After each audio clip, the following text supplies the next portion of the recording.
আজ আমরা দশম শ্রেণীর গণিতের ত্রিভুজের পরিবৃত্ত ও অন্তর্বৃত্ত অঙ্কন এই অধ্যায়টি করব। এটি তোমাদের একটি সম্পাদ্যের চ্যাপ্টার। তো প্রথমেই দেখো আমরা দেখব যে ত্রিভুজের পরিবৃত্ত বলতে কি বোঝায়। এখানে দেখো এই চিত্রটাতে এ বি সি একটি ত্রিভুজ, এবং এই এবিসি ত্রিভুজের যে তিনটি শীর্ষবিন্দু আছে, এই তিনটি শীর্ষবিন্দুকে স্পর্শ করে দেখো একটা ও কেন্দ্রীয় বৃত্ত আছে। তো এই বৃত্তটিকেই বলা হবে এই ত্রিভুজটির পরিবৃত্ত। অর্থাৎ আমরা এটাকে এইভাবে বলতে পারি, কোনো একটি বৃত্তের ওপর তুমি যদি যে কোনো তিনটে বিন্দু নাও, সেই তিনটে বিন্দুকে যোগ করে যে ত্রিভুজ পাওয়া যাবে, বৃত্তটি হবে ওই ত্রিভুজের পরিবৃত্ত। আর এই যে পরিবৃত্তের কেন্দ্র কি, এই ত্রিভুজের পরিবৃত্তের কেন্দ্র হচ্ছে ও, এটাকে হচ্ছে তোমাদের পরিকেন্দ্র বলা হয়। আর এই বৃত্তের যে ব্যাসার্ধ হবে তাকে বলা হবে পরিব্যাসার্ধ। এবার আসো অন্তর্বৃত্ত বলতে কি বোঝায় সেটা আমরা বুঝছি। এখানে দেখো এ বি সি আর একটা ত্রিভুজ, এবং এই ত্রিভুজের বাহুগুলোকে স্পর্শ করে এখানে একটি বৃত্ত আছে, ও কেন্দ্রীয় বৃত্ত। তো এই ক্ষেত্রে এই বৃত্তটিকে বলা হবে এই এবিসি ত্রিভুজের অন্তর্বৃত্ত। এবং এই যে অন্তর্বৃত্তের যে কেন্দ্র ও, এটাকে বলা হবে অন্তঃকেন্দ্র, এবং এই বৃত্তের ব্যাসার্ধকে বলা হবে অন্তঃব্যাসার্ধ। এবার পরিবৃত্তের ক্ষেত্রে আমাদের যদি সেটা সূক্ষ্মকোণী ত্রিভুজ হয় বা স্থূলকোণী ত্রিভুজ হয় বা সমকোণী ত্রিভুজ হয়, সেক্ষেত্রে এই পরিকেন্দ্র যেটা থাকে সেটা কিন্তু বৃত্তের ভেতরে বা অতিভুজের ওপর বা বৃত্তের বাইরে বিভিন্ন জায়গায় তার অবস্থান থাকে। তো আসো আগে আমরা এই পরিবৃত্ত কী করে অঙ্কন করতে হয়। আমাদের ত্রিভুজ দেওয়া থাকলে সেই ত্রিভুজের একটি পরিবৃত্ত কী করে অঙ্কন করতে হয় সেটা আগে প্রথমে দেখব। তারপর ত্রিভুজ দেওয়া থাকলে সেই ত্রিভুজের অন্তর্বৃত্ত কী করে অঙ্কন করতে হয় সেটা আমরা দেখব, এবং সেখান থেকে কিন্তু আমরা বুঝে যাব যে কেন্দ্রগুলো কোথায় থাকছে। তো আসো আমরা প্রথমে আগে একটি পরিবৃত্ত অঙ্কন করা শিখব। তো দেখো এখানে এ বি সি একটি ত্রিভুজ দেওয়া আছে। তো পরিবৃত্ত অঙ্কনের জন্য আমাকে প্রথমে কি করতে হবে, এই ত্রিভুজটির যে কোনো দুটি বাহুর লম্ব সমদ্বিখণ্ডক আমাকে অঙ্কন করতে হবে। ঠিক আছে, তাহলে দেখো আমি প্রথমে আগে এখানে এবি যে বাহু তার লম্ব সমদ্বিখণ্ডক আমি অঙ্কন করছি। তার জন্য কি করতে হয়, এই এবি বাহু পুরোটা বা তার অর্ধেকের বেশি মাপ নিয়ে এবি বাহুর দুই বিপরীত পাশে দুটো বৃত্তচাপ আঁকতে হয় এ বিন্দুকে কেন্দ্র করে, এবং ওই একই মাপ নিয়ে বি বিন্দুকে কেন্দ্র করেও এবি বাহুর দুপাশে দেখো দুটি বৃত্তচাপ অঙ্কন করতে হয়।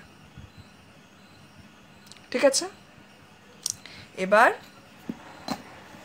এটা যোগ করলেই আমরা এই বৃত্তচাপ দুটোর যে ছেদবিন্দু দেখো,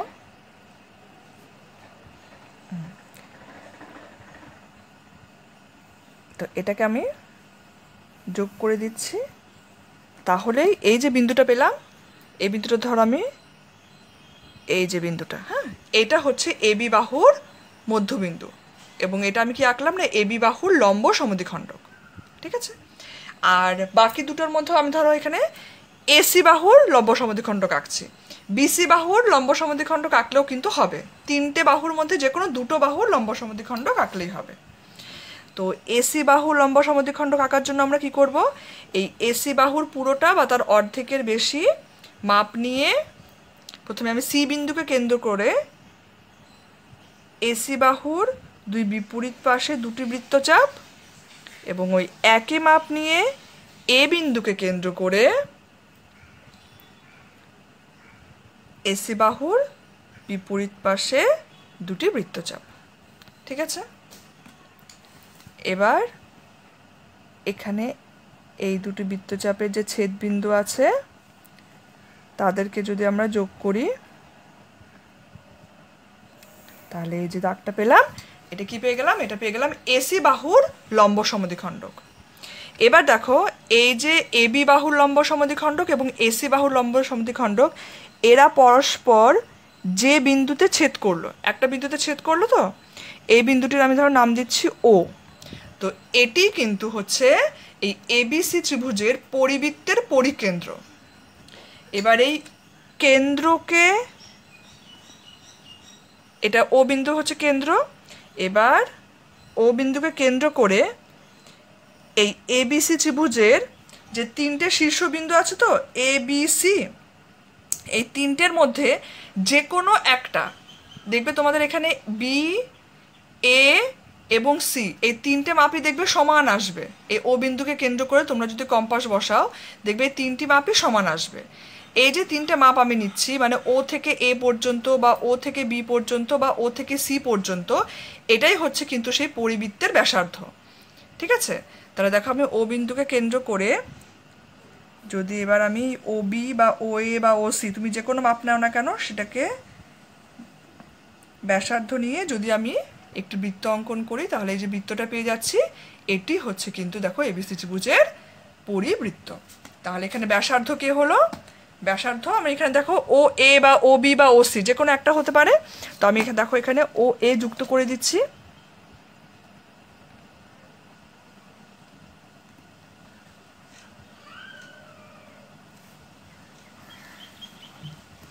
ও এ আমি যুক্ত করে দিলাম।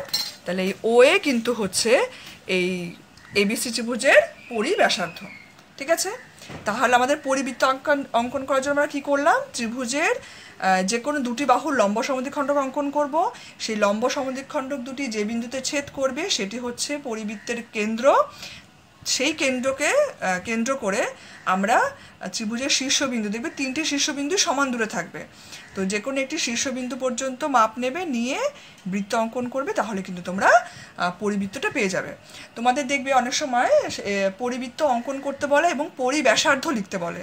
তো সেই ক্ষেত্রে তোমরা এখানে ও এ এই দৈর্ঘ্যটাকে তোমরা স্কেলের সাহায্যে মাপবে, মেপে যে মাপটা পাবে সেটি হয়ে যাবে নির্ণয় পরিব্যাসার্ধ। এবং ব্যাসার্ধ কিন্তু তোমরা যখন এখানে মাপবে স্কেল দিয়ে, ধরো আমি এখানে মাপছি, আমার এখানে পরিব্যাসার্ধ হচ্ছে 4, তাহলে আমার এখানে এটা হচ্ছে 4, তাহলে আমি এখানে বলবো যে এখানে পরিব্যাসার্ধ হচ্ছে 4 সেন্টিমিটার। ঠিক আছে, এককটা কিন্তু তোমরা লিখতে ভুলবে না। তো এটা গেল হচ্ছে একটা যে কোনো ত্রিভুজ, সেই যে কোনো ত্রিভুজের ক্ষেত্রে আমি পরিবৃত্ত অঙ্কন করলাম। এবার এটা একটা যে কোনো আমি সূক্ষ্মকোণী ত্রিভুজ এঁকেছি এবং তোমরা এখানে দেখতেই পাচ্ছ পরিবৃত্তের কেন্দ্রটা কোথায় আছে না ত্রিভুজের ভেতরে কিন্তু অবস্থিত রয়েছে, ত্রিভুজাকার ক্ষেত্রের ভেতরে রয়েছে।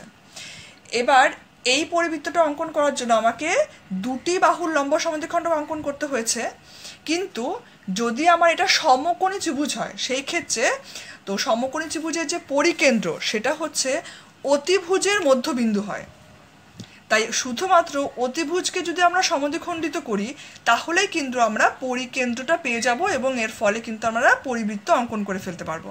তাই সমকোণী ত্রিভুজের ক্ষেত্রে কিন্তু আমাকে দুটি বাহুর লম্ব সমদ্বিখণ্ডক অঙ্কন করতে হয় না, শুধুমাত্র অতিভুজের লম্ব সমদ্বিখণ্ডক অঙ্কন করতে হয়।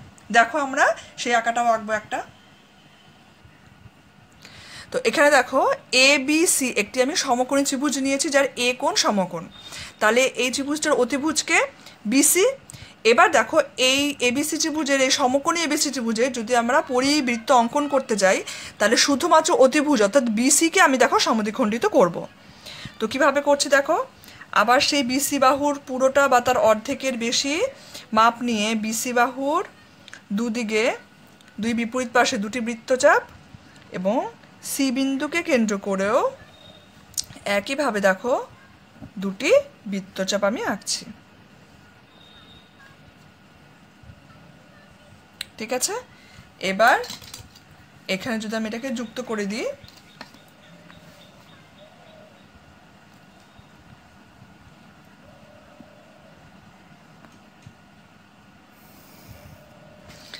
তাহলে এটা কি পেলাম, এই যে ও বিন্দু এটাই কিন্তু দেখো আমার বিসি অতিভুজের মধ্যবিন্দু এবং এটি কিন্তু এই এবিসি ত্রিভুজের পরিবৃত্তের পরিকেন্দ্র। দেখো এবার আমি যদি এখানে শুধুমাত্র এই ও বিন্দুকে কেন্দ্র করে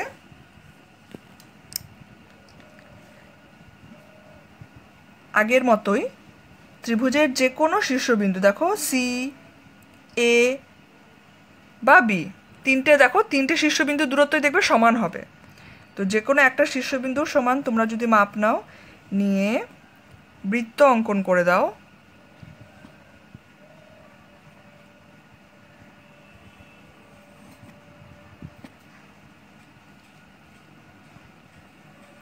তাহলে এই যে বৃত্তটি পেলাম এটি কিন্তু এই ABC সমকোণী ত্রিভুজের পরিবৃত্ত, যার পরিকেন্দ্র হচ্ছে ও এবং পরিব্যাসার্ধ হচ্ছে OC OB, অথবা তুমি যদি এখানে OA যোগ করো তাহলে সেটাও কিন্তু পরিব্যাসার্ধ হবে। তাহলে আমরা কি দেখলাম দেখো, তাহলে আমাদের সূক্ষ্মকোণী ত্রিভুজের ক্ষেত্রে বা আমরা যদি একটা স্থূলকোণী ত্রিভুজও নাও সেক্ষেত্রেও কিন্তু তোমাকে যে কোনো দুটি বাহুর লম্ব সমদ্বিখণ্ডক অঙ্কন করতে হবে ওই পরিকেন্দ্রটি পাওয়ার জন্য। আর সমকোণী ত্রিভুজের ক্ষেত্রে আমাকে শুধুমাত্র অতিভুজের লম্ব সমদ্বিখণ্ডক অঙ্কন করতে হবে, এবং সেই যে আমরা অতিভুজের যে মধ্যবিন্দুটি পেয়ে যাব সেটি হয়ে যাবে আমার পরিকেন্দ্র। আর এই ক্ষেত্রেও তোমাদের পরিব্যাসার্ধ আসতে পারে, তো তোমরা সেখানে মাপটা নেবে ও থেকে সি বা OB বা OAও যুক্ত করে মাপটা নিতে পারো, এবং সেক্ষেত্রে সেটাই কিন্তু হবে তার পরিব্যাসার্ধ, এবং একক কিন্তু লিখতে ভুলবে না। আচ্ছা, এরপর দেখো তোমাদের যখন পরিবৃত্তটি অঙ্কন করা হয়ে যাবে তখন তোমাদের দেখবে ওখানে লেখা থাকে যে অঙ্কন চিহ্ন আবশ্যক।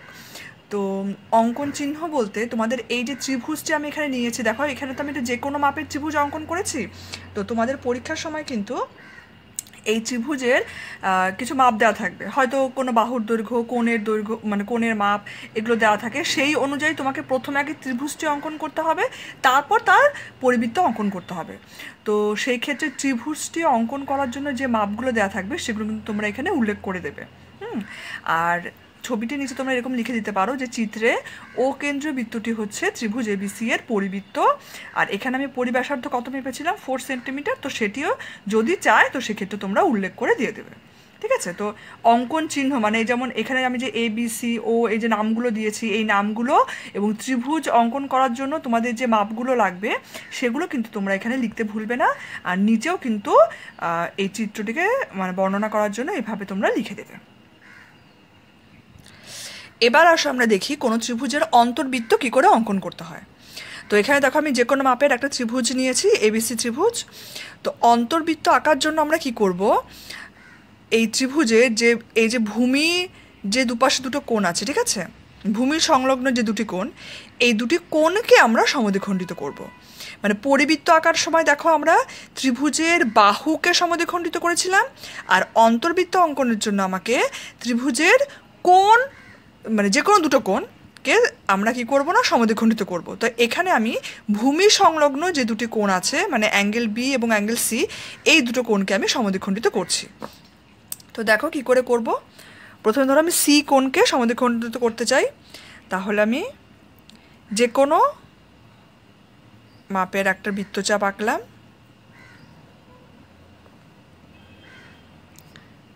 এবং কোণকে তোমরা সবাই সমদ্বিখণ্ডিত করতে জানো।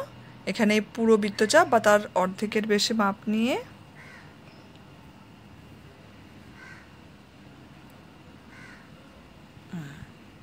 ঠিক আছে পেয়ে গেলাম।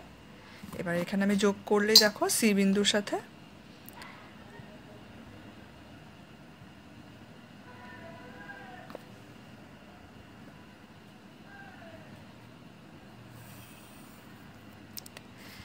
ঠিক আছে। তাহলে দেখো আমি C যে কোণ সেটাকে আমি সমদ্বিখণ্ডিত করে ফেললাম, একইভাবে আমি এই B কোণটাকেও দেখো সমদ্বিখণ্ডিত করছি।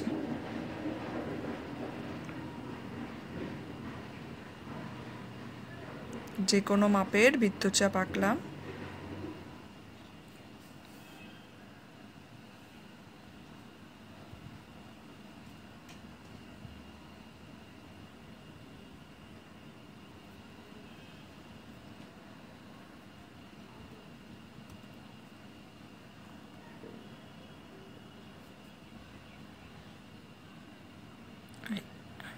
ঠিক আছে। এবং এখানে আমি যদি যুক্ত করি,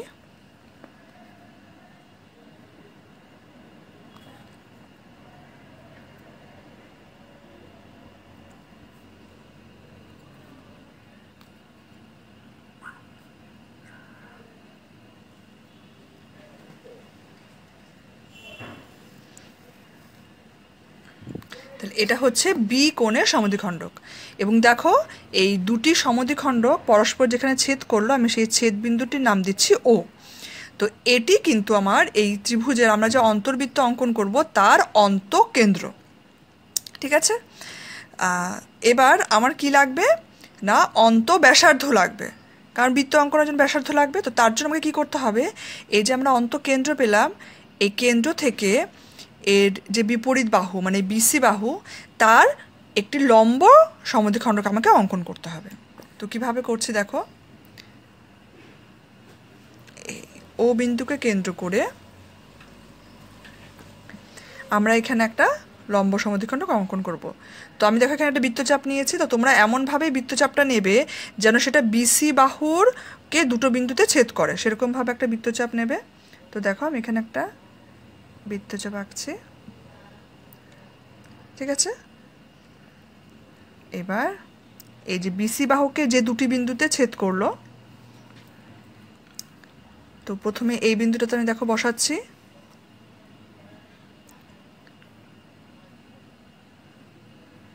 বসিয়ে দেখো এইভাবে একটা বৃত্তচাপ ওই একই মাপে অন্য বিন্দুটিতে বসিয়ে দেখো এই আরেকটি বৃত্তচাপ, ঠিক আছে। এবার আমি এই কেন্দ্র ও এর সাথে এই ছেদবিন্দুকে যোগ করছি।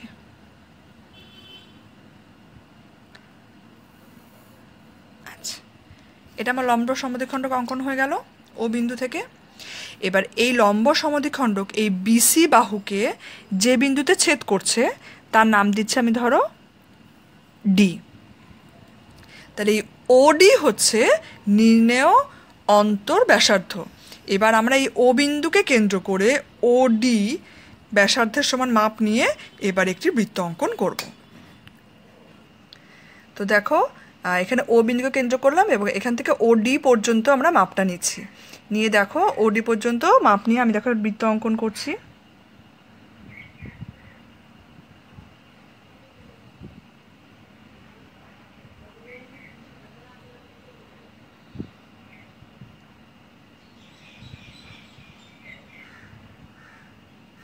ঠিক আছে,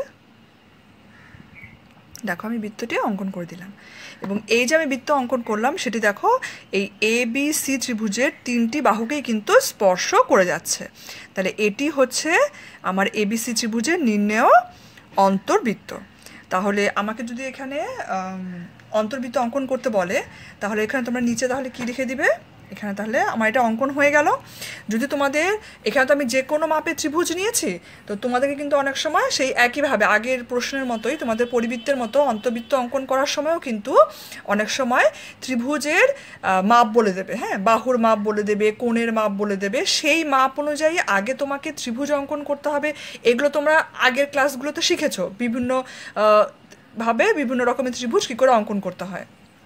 তো সেই অনুযায়ী আগে তোমরা ত্রিভুজটা অঙ্কন করে নেবে, তারপর সেই ত্রিভুজের যে কোনো দুটি কোণ চেষ্টা করবে এই ভূমি সংলগ্ন যে দুটি কোণ আছে তাদের সমদ্বিখণ্ডক অঙ্কন করবে। সেই সমদ্বিখণ্ডক দুটি অন্তঃসমদ্বিখণ্ডক, সেই সমদ্বিখণ্ডক দুটি যে বিন্দুতে ছেদ করবে সেটি হবে অন্তঃকেন্দ্র। সেই অন্তঃকেন্দ্র থেকে বিপরীত বাহুর ওপর তোমরা লম্ব সমদ্বিখণ্ডক অঙ্কন করবে।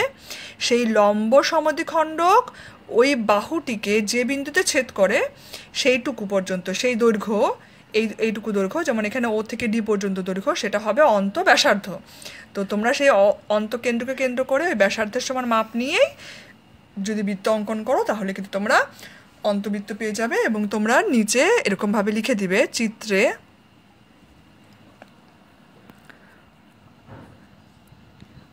ও কেন্দ্রীয় বৃত্তটি হলো ত্রিভুজ এবিসি এর অন্তর্বৃত্ত। আর তোমাকে এখানে অন্ত ব্যাসার্ধ অনেক সময় লিখতে পারে। এখানে আসলে আমরা এখানে মেপে দেখছি আমার ব্যাসার্ধ কত হচ্ছে। এখানে কিন্তু ব্যাসার্ধ দেখো ও থেকে ডি পর্যন্ত, এটাই কিন্তু ব্যাসার্ধ, এর মাপটাই নিতে হবে। তো এখানে আমার ব্যাসার্ধ হচ্ছে 2.5, ঠিক আছে। তাহলে আমরা এখানে লিখে দেব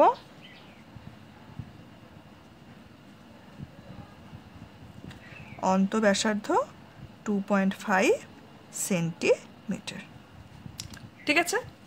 তো এবার তাহলে তোমরা বুঝতে পারলে যে পরিবৃত্ত কী করে অঙ্কন করতে হয়, অন্তর্বৃত্ত কী করে অঙ্কন করতে হয়। এবার তোমাদের ক্লাস 10-এর যে বইটি আছে সেখানে দেখবে তোমাদের কোষে দেখি 11.1 এবং 11.2 তোমাদের দুটো এক্সারসাইজ আছে।